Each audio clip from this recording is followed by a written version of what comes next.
ఇప్పటికే వానాకాలం సీజన్కు సంబంధించినటువంటి రైతు భరోసానైతే అర్హులైనటువంటి అన్నదాతల అకౌంట్లో జమ అవుతుంది. అయితే కొన్ని భూములకు మాత్రము ఇంకొక 2-3 రోజుల్లో జమ కావాల్సి ఉంది.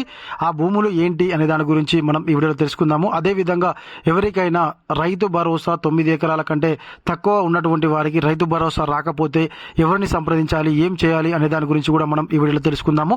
అయితే ఇప్పటి వరకు అయితే తెలంగాణ రాష్ట్ర ప్రభుత్వం అర్హులైనటువంటి అన్నదాతల అకౌంట్లో దరిదాపుగా 7,000 కోట్ల రూపాయలనైతే రైతు భరోసా కింద ఖరీఫ్ సీజన్ కు సంబంధించినటువంటి డబ్బులనైతే జమ చేస్తుంది. ఇప్పటి వరకు అయితే దరిదాపుగా 9 ఎకరాల వరకు అయితే పూర్తయిపోయింది. ఇక 10 ఎకరాల పైన ఉన్నటువంటి అన్నదాతలకైతే రైతు భరోసా త్వరలోనే రాష్ట్ర ప్రభుత్వం అయితే జమ చేయనుంది.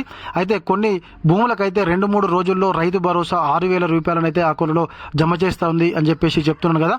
మరి అవి ఏ భూములు, ఎందుకు వారికి 2-3 రోజుల తర్వాత జమ చేస్తుంది, ఏంటి అనే దాని గురించి ఈ వీడియో తెలుసుకుందాము.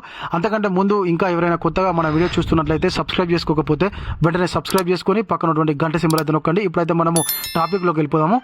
తెలంగాణ రాష్ట్ర ప్రభుత్వము రైతు భరోసా పథకం కింద ఇప్పటి వరకు 9 ఎకరాల వరకు భూమి కలిగినటువంటి రైతుల ఖాతాలో నిధులను జమ చేసింది. మిగిలిన రైతులకు కూడా రానున్న 2 రోజుల్లో ఈ నిధులను వారి బ్యాంకు ఖాతాల్లో జమ చేయనున్నట్లు ప్రభుత్వం ప్రకటించింది. ఈ పథకము రైతులకు ఆర్థిక భరోసా కల్పించడంతో పాటు వ్యవసాయ రంగాన్ని బలోపేతం చేయడానికి ఉద్దేశించబడింది. దీని ద్వారా రైతుల ఆర్థిక స్థితిగతులు మెరుగుపడతాయి. అయితే హైదరాబాద్ ఔటర్ రింగ్ రోడ్డు పరిధిలో మొత్తంగా 2.13 లక్షల ఎకరాల భూమి ఉండగా అందులో పంటలు పండుతున్న భూమి ఎంత అంటే 1.20 లక్షల ఎకరాల భూమికి రైతు భరోసా పథకాన్ని వర్తింపజేయాలని ప్రభుత్వం నిర్ణయించింది. ఈ సందర్భంగా మంత్రి తుమ్మల నాగేశ్వరరావు మాట్లాడుతూ రానున్న 2-3 రోజుల్లో ఈ భూములకు సంబంధించినటువంటి రైతుల ఖాతాలో నిధులను జమ చేస్తామని తెలిపారు. ఈ చర్య రైతులకు ఆర్థిక సహాయం అందించడమే కాకుండా వ్యవసాయ ఉత్పాదకతను పెంచడంలో కీలక పాత్ర పోషిస్తుంది అని చెప్పేసి ఆయన అయితే వ్యాఖ్యానించడం జరిగింది.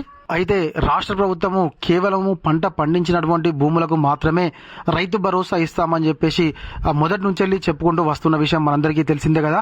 అందులో భాగంగానే ఔటర్ రింగ్ రోడ్లో ఉన్నటువంటి కొంతమంది రైతులు పంట పండిస్తున్నటువంటి భూమికి రైతు భరోసా వేస్తాము అని చెప్పేసి ప్రకటించడం జరిగింది. మొత్తంగా కొంత కమర్షియల్ పర్పస్లో యూజ్ చేస్తున్నారు కాబట్టి వారికి రాదు. అయితే ఈ ఔటర్ రింగ్ రోడ్లో ఉన్నటువంటి పంటలు పండించే అన్నదాతలు భయపడాల్సిన అవసరం లేదు. 2-3 రోజుల్లో కూడా మీకు వేస్తామని చెప్పేసి మంత్రి గారు అయితే చెప్పడం జరిగింది. అయితే ఈ యొక్క వానాకాలం సీజన్ సంబంధించినటువంటి రైతు భరోసా రానటువంటి అన్నదాతలు అయితే వెంటనే మీ దగ్గరలో ఉన్నటువంటి ఏవోను సంప్రదిస్తే మీకు ఎందుకు డబ్బులు అకౌంట్లో జమ కాలేదు అనే విషయం మీకైతే స్పష్టంగా అర్థమవుతుంది. అదేవిధంగా కొత్తగా అప్లై చేసుకున్నటువంటి అన్నదాతలు ఈ వానాకాలం సీజన్లోనే మొన్న 20వ తారీఖు వరకు కూడా మనకు అప్లై చేసుకునే అవకాశం ఉంది కదా. అప్పటి వరకు అప్లై చేసుకున్నటువంటి అన్నదాతలకైతే త్వరలోనే మీకు కూడా రైతు భరోసా జమ అవుతుంది అని చెప్పేసి అయితే చెప్పడం జరుగుతుంది. దరిదాపుగా మనకైతే ఈ యొక్క జూన్ చివరి వరకు మొత్తంగా రైతు భరోసానైతే అర్హత కలిగినటువంటి ప్రతి ఒక్కరికి కూడా జమ చేస్తాము అని చెప్పేసి ప్రభుత్వం అయితే ప్రకటన చేయడం జరిగింది. కేవలం వానాకాలం సీజన్ సంబంధించినటువంటి మాత్రమే ఇప్పుడు వేస్తుంది. మరి రబీ సీజన్ కు సంబంధించిన రైతు భరోసా గురించి అయితే రాష్ట్ర ప్రభుత్వం ఇప్పటి వరకు మాట్లాడడం లేదు.